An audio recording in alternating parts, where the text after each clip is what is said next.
Hoxe é o Día Masculino, como decía onte a presidenta do Consello. E a primeira das ponencias de hoxe é o patrimonio material, continuamos co patrimonio material, co que rematamos onte, pero facendo unha especial referencia á mítica Xacobea. Para falar desta cuestión, pois temos a Francisco Narla, que é escritor, comandante de liña aérea. Francisco publicou novelas, relatos, poesía, ensaios técnicos e artigos. Como conferenciante participou en diferentes foros, como centros universitarios ou programas de radio e televisión. É polifacético onde os haxa, entre as súas aficións e filias atópanse actividades tan dispares como a cociña, a pesca con mosca, os bonsais ou a moda. Comprometido coa defensa da cultura, abanderou proxectos como Lendaria, que está destinado a recuperar, a protexer e divulgar a tradición máxica da nosa terra, de Galicia, da súa terra tamén. No ano 2009 publica a súa primeira novela, Os lobos del Centeno, en noviembre de 2010 ve a luz súa segunda obra de ficción, Caja Negra, reeditada no ano 2015 e traducida a varios idiomas. No ano 2012 sorprendeunos con Asur, coa que recibiu o aplauso do público e conquista as listas dos escritores máis vendidos. O ano seguinte presenta Ronin, que o consagrou como un dos máis versátiles e talentosos escritores de novela histórica do noso país, xénero que continuou co seu traballo máis persoal, Donde aullan las colinas. No ano 2018 gañou o primeiro premio Odesa de Narrativa Histórica coa obra Laín, El bastardo, publicado en marzo do ano 2018. E no 2019 reedítase por aclamación popular a súa primeira obra, Los lobos del Centeno, revisada, e o seu último traballo narrativo é Fierro. Teño que agradecer a Francisco, que sei que ten unha senda moi complicada, que aceptase participar unha vez máis nesta xornada sobre patrimonio. Moitas grazas. Somos poucos, que se nota o calor. Bueno, eu voume poñer de pé porque eu di moitos anos clase da aerodinámica aplicada, nada que ver con isto. Non me vou poñer a falar de forzas resultantes nin cousas así. E gustábame dar clase de pé. O primeiro é darlle as gracias a Isabel e ao Consello de Cultura Galega e sempre os presentes e os que están aí a través do ciberespacio. Sempre é un placer, e máis defender a cultura galega. Estou encantado de que, de alguna maneira, que ainda non sei, alguén pensara que eu tiña algunha capacidade nesto e teño acabado dando conferencias deste tipo o mes pasado en Amberes, dentro do, a ver se o digo ben, Centro de Unificación Iberoamericano-Belga, falando con Francisco Singul, que non sei se o coñecedes, o catedrático de arte que leva todo o patrimonio cultural do Xacobeo, espectacular. Bueno, estou encantado de estar metido nestas leiras. Temos pouco tempo, media hora, non? Bueno, eu vou me intentar adaptar.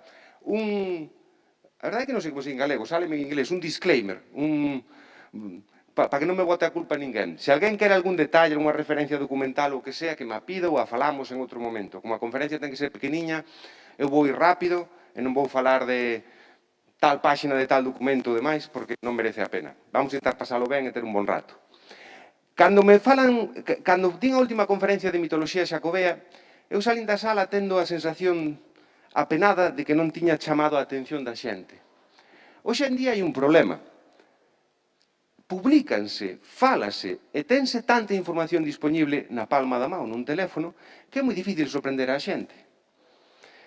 Eu acordo moito daquela famosa anécdota que logo parece ser que non era certa, de que os Lumière, cando proxetaron por primeira vez unhas imaxes dun tren entrando na estación, a xente que estaba na sala botouse ao suelo asustada, pensando, agora vemos explosións nucleares no cine e danos igual.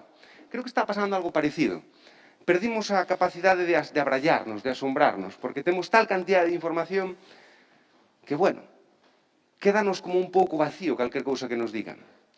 E, ademais, produce un efecto a maiores, para min, que é que todo o mundo cree que sabe.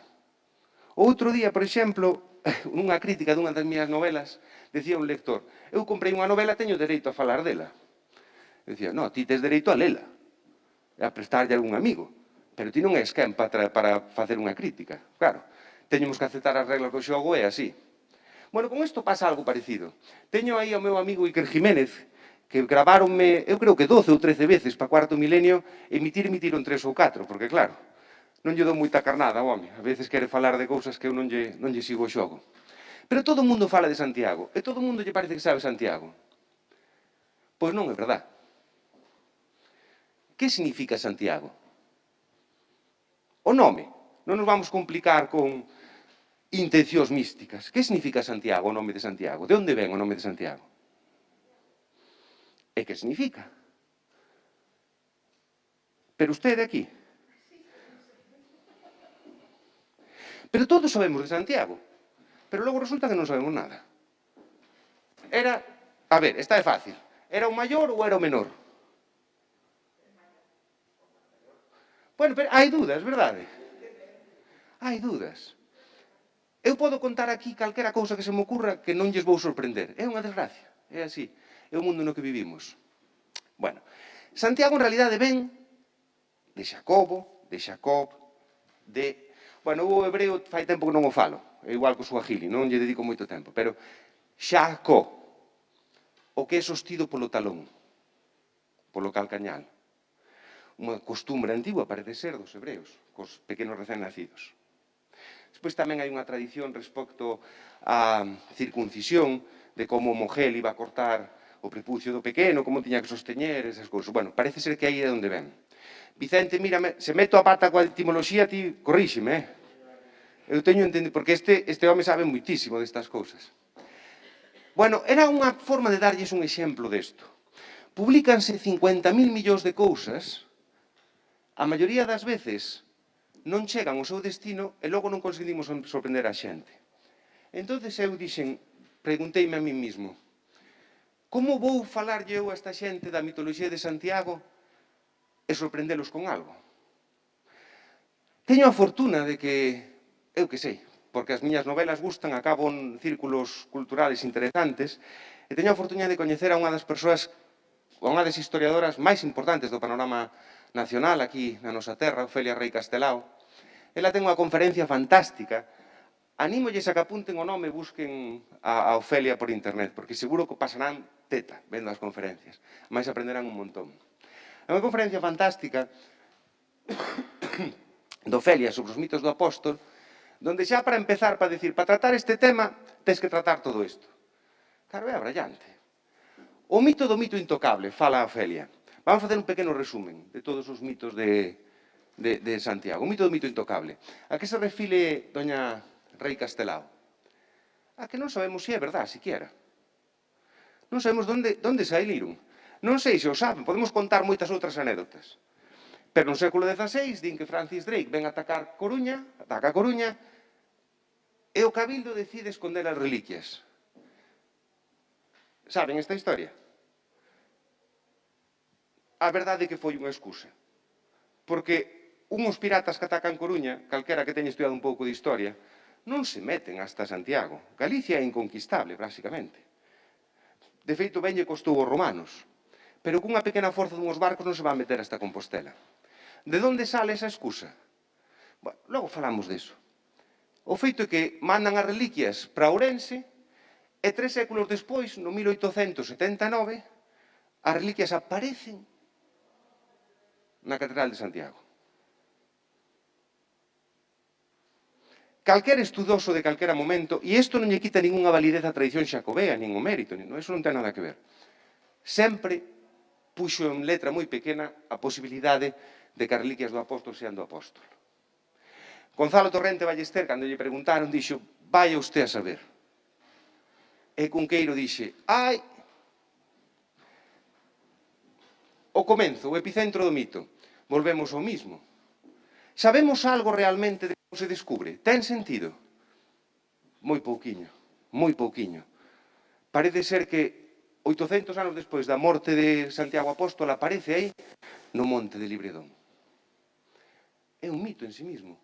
O nacemento dese primeiro santuario non ten moito sentido desde o punto de vista historiográfico.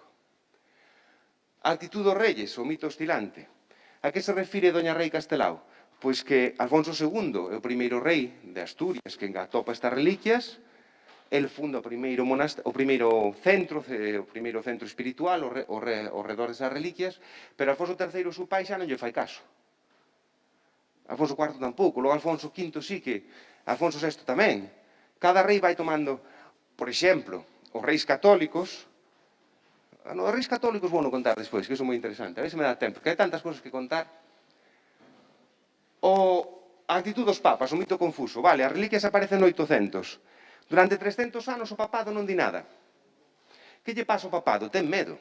De que?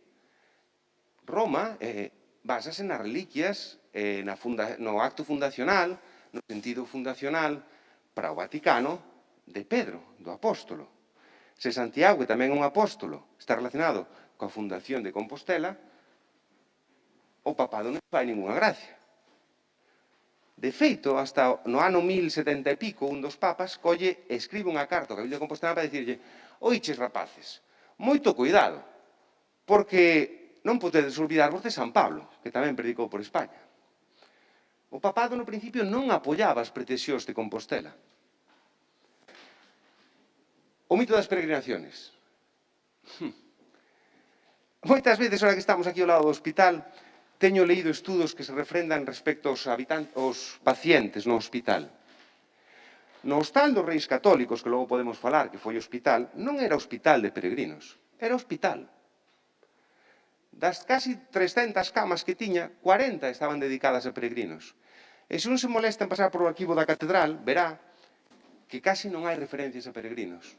En momento no século XVI, o monasterio de Loreto dos xesuítas en Roma recibía 60.000 visitantes ao ano. Calcúlase que aquí en Galicia recibíamos 400 e pico en Compostela. As peregrinacións foron, volveron, marcharon, quedaron, houboas, deixounas de haber, e sen dúda agora estamos vivindo un momento doce. Non son tantas como parecen ni durante tanto tempo como parecen. O mito do camiño asistencial, o feito de que o camiño transforma. É verdad, pero non é únicamente compostelán. Calquera ruta de peregrinación fala deso tamén. A casa do mito, a catedral e o clero. A catedral. Que complicacións, se falamos da historia da catedral. Que complicacións. Porque casi calquera cousa que pensemos é mentira. E despois está descoberta de outra maneira diferente. Os cambios continuos que ten a estructura simplemente arquitectónica da catedral fan dela, por exemplo, as propias lendas. Hai unha lenda que fala do século XVI, o remate das torres, estanse ahora das contas os remates das torres piramidais que ten a catedral. Algún que di que é un homeaxe á cultura maya recén descoberta no Yucatán. Hai muitísimas cousas que non sabemos. O voto de Santiago, este é bon, pero logo vamos falar deso un poquinho. Non sei se o saben, pero desde o 1100 e pico hasta 1800 e pico, boa parte do territorio do que hoxe é España pagaba todos os anos religiosamente o voto de Santiago. Así se mantiña a catedral. E ainda hoxe, e isto gustará a Isabel, un dos pleitos máis importantes da historia de España é o pleito grande do voto de Santiago. Coñeces a historia de Lázaro González de Acevedo? Bueno, pois logo contamos un pouco. Levan pelexando por pagar ou non pagar durante 7 séculos. O mito dos tribunales, relacionado co anterior. E o final do mito, o mito resucitado. Aquí Ofelia Rei Castelao refírese ao feito de que neste século XXI o mito estea resucitando e que o camiño teña unha importancia moito maior. Eu con isto quero aclarar que, inda que en algúns momentos, desde o punto de vista histórico, eu estea falando do camiño de Santiago da tradición xacobea desde un punto de vista pouco fiable, isto non ten que ver con que me parece que o xacobeo é algo do máis maravilloso que nos podía ter pasado en Galicia. Non ten que ver unha cousa coa outra. A historia é a que é. E nós non podemos intentar facer un río con charcos no suelo. Se hai pozas no suelo, son pozas no suelo. Nos podemos intentar contar algo. A veces os historiadores, eu que sei, a Primeira Guerra Mundial. Todo o mundo intentou evitar a Primeira Guerra Mundial. Todo o mundo. Ninguén quería a Primeira Guerra Mundial. Pero despois hai uns de pouca cabeciña ou con pouco sentido, como dicía miña avoa. Fixeron un atentado e lá fomos, todos a Primeira Guerra Mundial. E ninguén quería entrar a Primeira Guerra Mundial. Cando vemos un libro de historia, dice por causa de A, chegou B. A mitad das veces eso non é verdad. Son coincidencias. Pasan as cousas como pasan e xa está. Non hai unha razón seguida de outra. Nós necesitamos interpretalo dese modo, darlle un sentido. Miren, isto é parecido a como cando de vez en cando aparecen nas noticias un sándwich coa cara da Mona Lisa. Unha pataca ca cara de George Washington. Ou como lle gustaba o Iker Jiménez, non? As pareidolias, que aparece unha mancha na parede e é o apóstolo Santiago. Non sei se o saben, pero hai moitos estudios neurolóxicos que reflexan que nós podemos ler un texto inda que as letras estean desordenadas. O noso cerebro busca patrós, o noso cerebro busca causas e consecuencias, tende a pensar dunha maneira ordeada. Por iso queremos facer que a historia sea así. E non é verdad. A historia non é así. A mitoloxía, o mito, é unha narración. Deixo aí a definición do dicionario.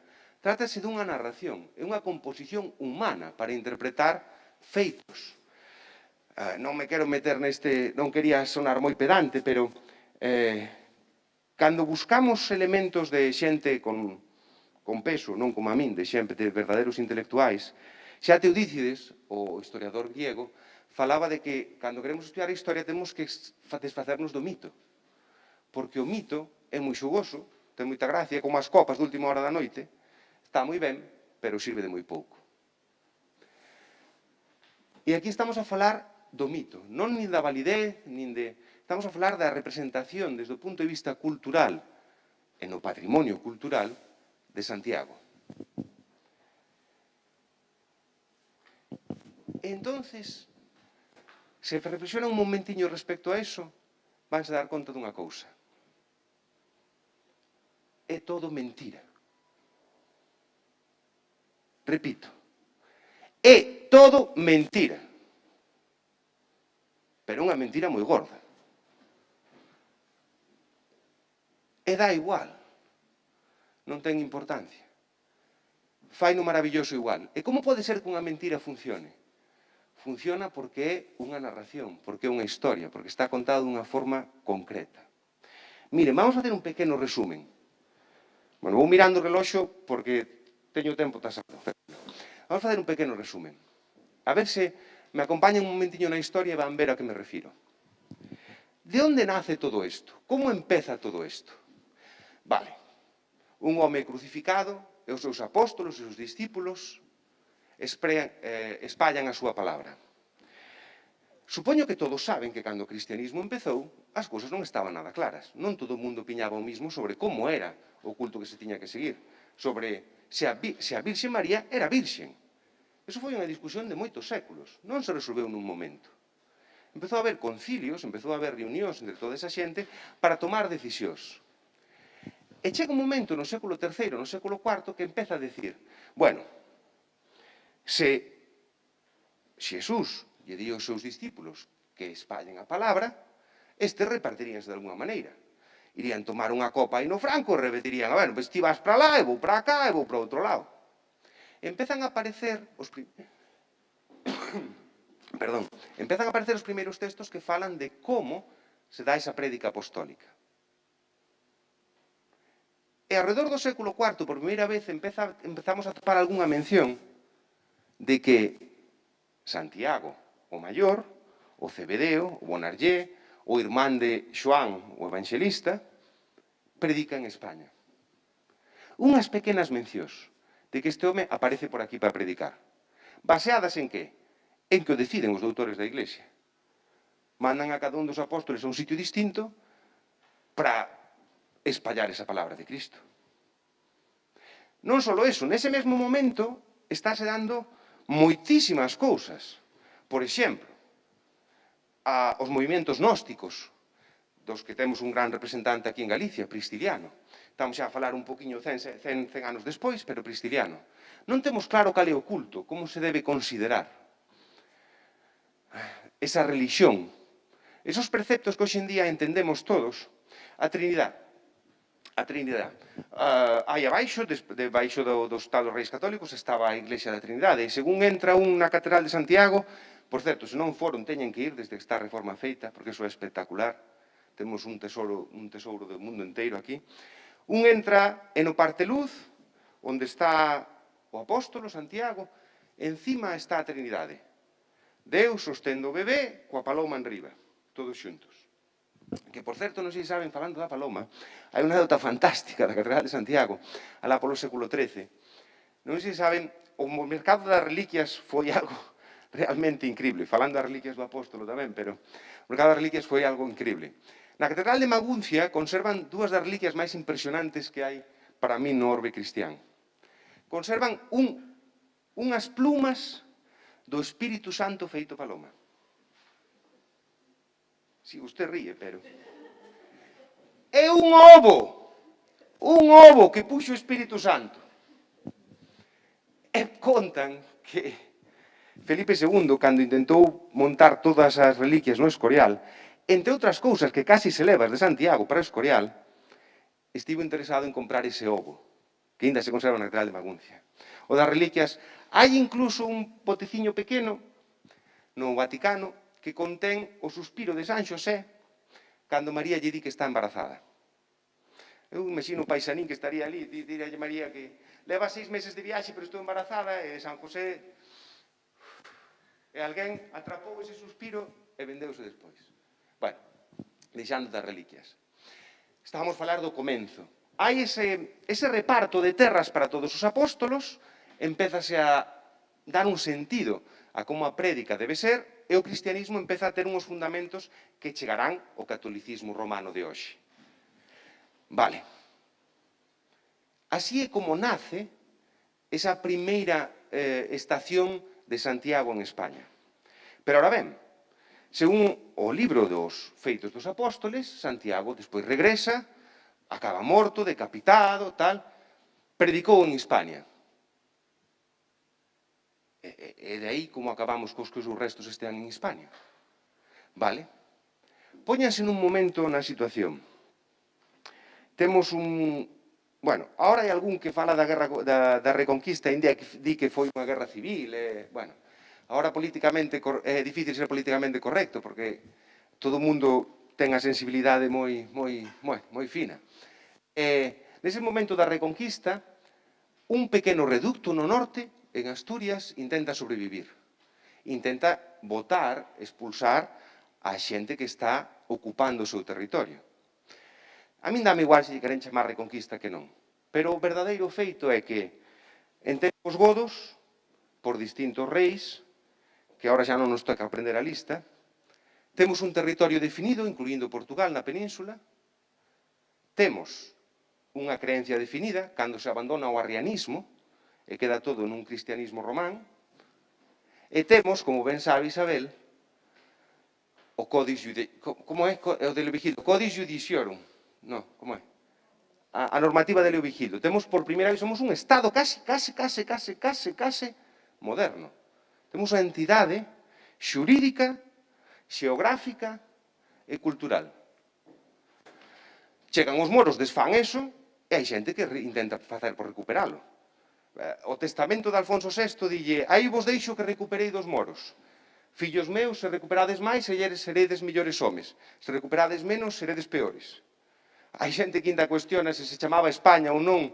México, cando chegou Colón, chamoulle Nova España. Nas crónicas de Jiménez de Rada falase de recuperar as Españas. O sea, bueno. Ahora, eso, as sensibilidades, discútese todo, pero non ten moito sentido. Vale. Resulta que temos ese pequeno reduto de Asturias que intenta reconquistar, e temos Galicia, que estamos a nosa bola. Pois non xa desde o Reino Suevo. De feito, os únicos que tiñamos algo de reclamación independentista seríamos os galegos, porque o único de todas estas comunidades históricas que ten unha historia de verdade independiente é Galicia, cando fomos o Reino Suevo. E claro, estamos solos. Pensen que a presenza musulmana, me dame igual como queiran chamar, mora, que hai quen o considera peyorativo, pero non é, a verdade, en Galicia é mínima. Mínima, algunhas cousiñas en Ourense. É moi difícil conquistar Galicia, é moi difícil ter presenza aquí. Vale, pero ao mesmo tempo tamén estamos solos. A entidade política máis importante de Galicia naquel momento é o Obispado de Compostela. E o Obispado de Compostela sabe que en Asturias hai un señor que se chama Alfonso II que está pelexando por recuperar o que temos. Pero sabe que está el solo e nós estamos solos. O arzobispo Teodomiro, ademais, ten un problema. Un problema que non é tal, que é unha das cousas que fan maravillosas a Galicia. Algún de ustedes, cando eran pequenos, te dixeron os seus pais: cando vayas ao cruceiro, pasa pola esquerda. Non? Ou no cruceiro están as bruxas afogadoiras. Contaron algunha vez das bruxas afogadoiras. Os meninos que nacían mal ou demais, levábaos unha bruxa, unha muller, e desfacíase deles. E como non se podían enterrar en sagrado, enterrábanse debaixo dos cruceiros. Eu teño 43 anos e vivín esas cousas. A mí meu tío que era muñeiro falábame da Santa Compaña. A cera negra que cae dos cruceiros, da que falaba Cunqueiro, a cera negra dos cruceiros. E o priscilianismo. En Galicia, eses cánones que se estaban marcando desde a Iglesia non se respetaban. Nós tiñamos a nosa cultura. E afortunadamente ainda a temos. Está nos costando recuperala, pero ainda a temos. Única no mundo enteiro. No mundo enteiro, non olviden eso. No mundo enteiro. Teodomiro di, vale, o rei está solo, quere recuperar o territorio. Eu aquí teño un Cristo do carallo, pois ninguén me fai caso. Estou simplificando. Se queren os documentos, falamos deles. Ainda que de Teodomiro sábese moi pouco. E Teodomiro sabe que, en teoría, o apóstolo Santiago predicou en España. Entón, Teodomiro di, e como fago eu para xuntar o rei comigo e, ademais, para librarme destes cultos, deste sincretismo que temos en Galicia?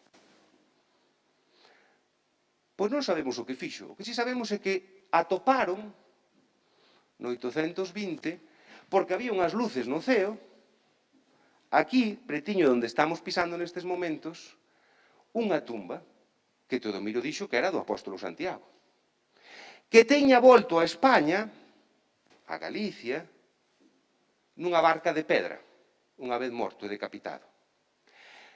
O da barca de pedra ten un significado moi importante. Claro, calquera di, unha barca de pedra non flota. Sí, xa, pero non se trata deso. Trátase de que a Igrexa fúndase na pedra. Cefas. Pedro. Cuidado, por iso o Vaticano non lle gusta nada que Compostela teña un apóstolo. Unha pedra, a primeira pedra fundacional. E se funda nun sitio onde non hai nada máis. Algúns din que podía haber algo de vida castrexa, tal, non sei que, pero non ten real importancia como entidade. Pensen que o arzobispado estaba en Iria, ao lado de Padrón. De feito, o arzobispado non cambia hasta o 1073, se non me equivoco. E non pasa de Iria Flavia a Compostela. E a culpa teñen aos vikingos, que entraban polo Ulla a todo meter. Ahora lle dan unha excusa fantástica de Catoira para beber nas festas dos vikingos, pero que entraban polo Ulla a todo meter e mataron a varios obispos e fixeron moitas desgracias por aquí. Entón cambiouse o obispado. Pero o obispado estaba en Iria, era unha cidade moito máis importante. Entón Teodomiro pode plantexar, vale, mira, apareceu aquí o apóstolo. E que conveniente. Podo desfacerme do priscilianismo, podo desfacerme un pouco do sincretismo, porque vou xerar un culto a estas reliquias. Ofrézolle a Asturias, o reino de Asturias, unha posibilidade de aliarse comigo nunha entidade e, ao mesmo tempo, desfágome da Igrexa de Toledo. Na Igrexa de Toledo, sobre a influencia árabe, estaban, bueno, gústame a frase do Beato de Liébana que di que o obispo Lipando era un testículo do anticristo. Reflexa bastante. Na Igrexa de Toledo estaban a decir que Xesucristo, non era divino, que alcanza a divinidade porque o adopta Deus Pai. Están discutindo desa Trinidade que se fai fundamental representando a Compostela coa Igrexa da Trinidade ou encima do parteluz. Ou no baldaquino da catedral. A Trinidade é importante en Compostela porque defende esa nova Igrexa, en contra do adopcionismo, que é o nome que se lle dá en Toledo. Entonces, será verdad que viron as luces, pero quedoulles moi ben os dous. E Alfonso II convértese no primeiro peregrino que ten Compostela. Ven hasta Compostela e recoñece o templo e dá uns cartos e demais. Entón, temos un primeiro apóstol que é predicador. Pero claro, pasa unha cousa. En aquel momento, o que cortaba o bacallao era Carlomagno. O Sacro Imperio. Máis alá dos Pirineos. Tiña unhas cantas fincas solariegas no que hoxe é Cataluña, facendo a marca hispánica para que os moros non subiran, que por máis que se espeñen os catalanes, nin historia, nin leites, eso non era nada. Eran 4 fincas de 4 condes. E cando ve que aquí empeza a cobrar importancia todo isto, e que hai unha unión, e que os primeiros intelectuais do momento empezan a reclamalo con verdadeira intensidade, Carlomagno preocúpase, porque estánlle robando parte da relevancia, desde o punto de vista religioso, a Francia, falando en términos modernos. Fíxense nunha cousa. Onde hai reliquias de Santiago Apóstolo? Ou donde se cree, ou donde se acepta que as reliquias de Santiago Apóstolo? Non mordo, e non cobro polas respostas. Onde hai reliquias de Santiago Apóstolo? Aquí ao lado, en teoría. Pero hai máis sitios. Non. En Francia, nada máis, hai 3 corpos enteiros de Santiago Apóstolo. O máis coñecido en Tolosa. 3 corpos enteiros. En Saint-Jacques, en París, de aí ven a procesión de Geneviève e demais, é un rayo, un cúbito, non me acordo, un dos osos do brazo. Hai moitas máis reliquias en Francia de Santiago Apóstolo que aquí en España. Moitísimas máis. E todas teñen unha mesma data. O século IX. Século X. Pouco máis. Como? Que os galegos atoparon a Santiago Apóstolo? Dixo Carlomagno. Non. Nós temos máis. E resulta que ademais dase unha concomitancia. Non sei se ustedes saben que Francia está dividida, aquí Vicente, se me equivoco, corríxesme, nos vellos tempos Francia estaba dividida no norte, na Languedoc, e no sur, na Languedoc. Eu cando fixe unha das miñas novelas, Laín o Bastardo, que fai unha autobiografía de Martín Codax, do trovador, eu empecé a ler occitano e dixen, joder, mira que son listo, Tú lendo occitano do século XII o entendo perfectamente.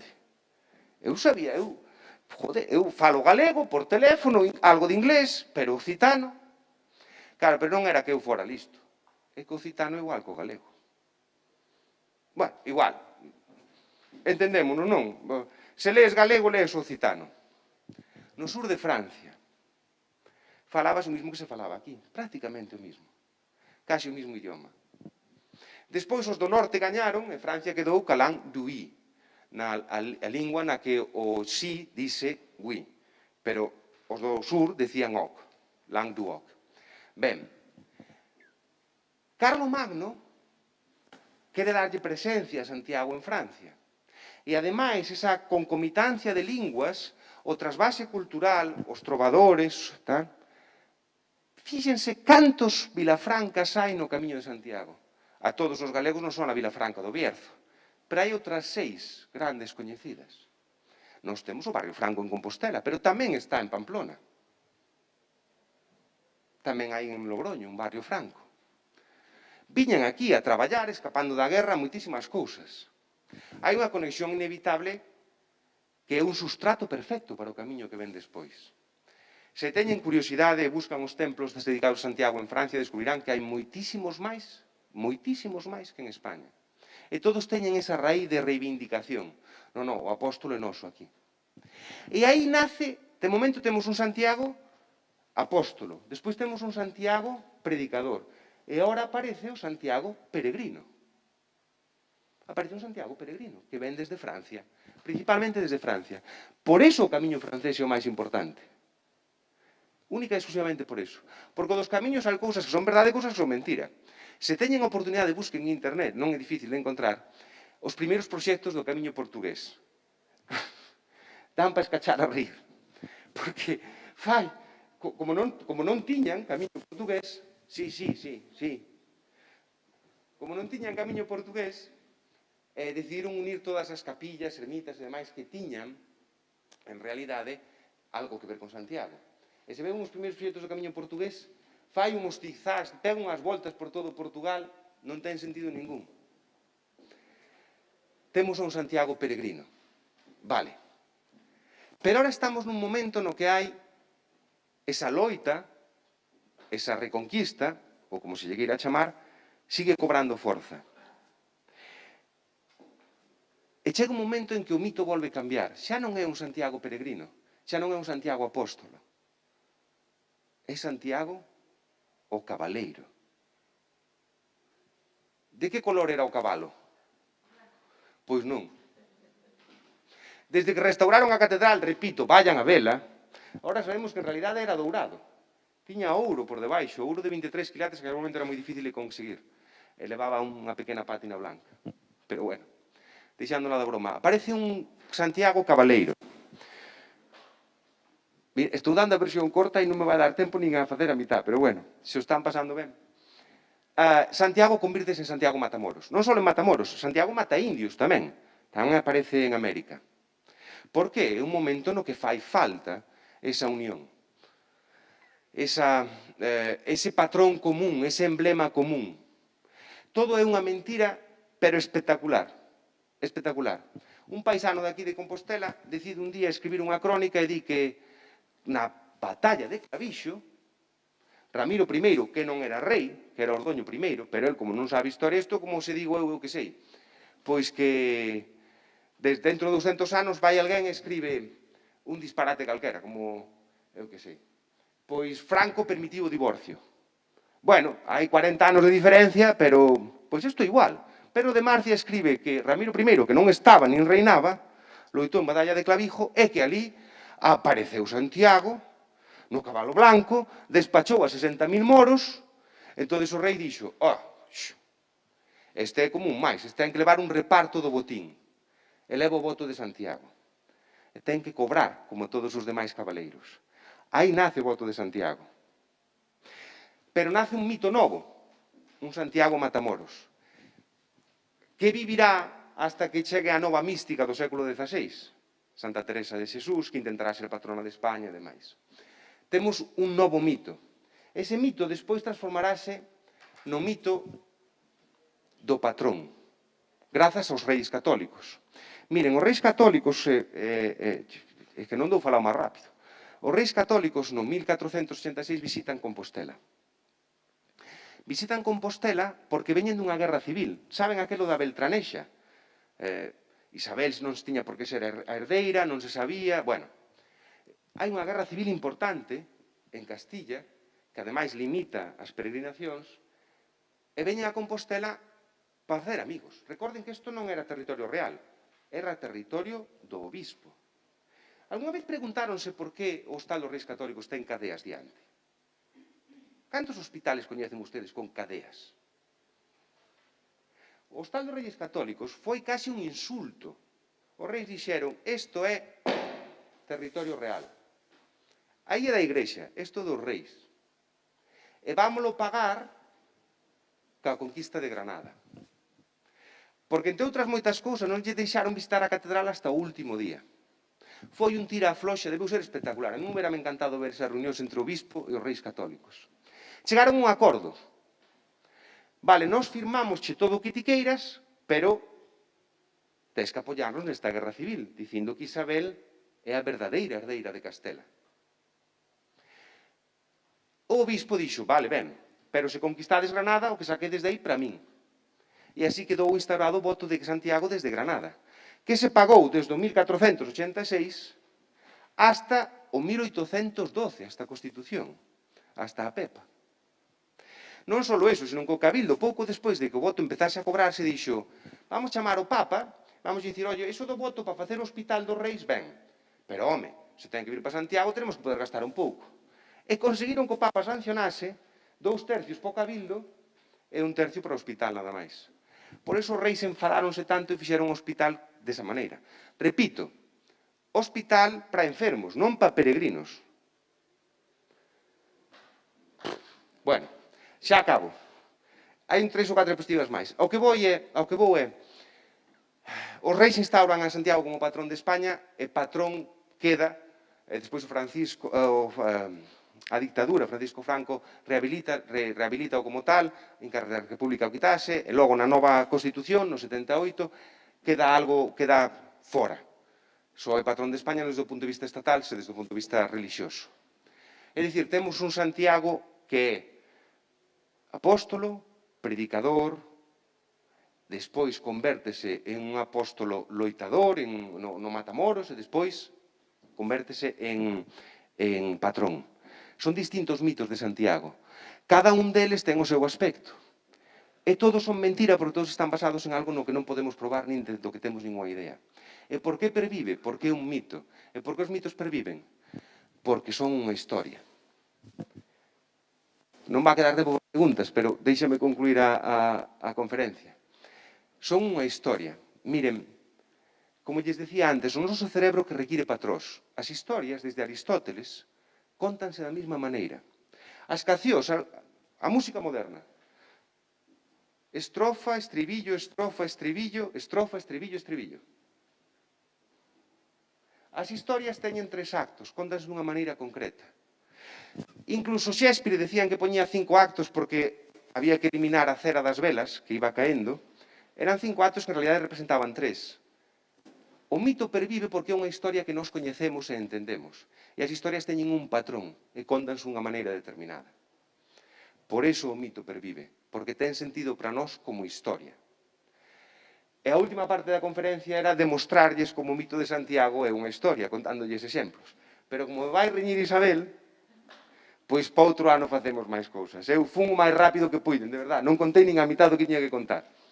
Grazas a todos, espero que pasaran ben, que descubriran algo máis. E, por suposto, por favor, síntanse todos os días afortunados de ter o que temos aquí. Eu teño viaxado por todo o mundo. E vou non definir facilmente. Isto é a hostia, de verdade. Gracias a todos.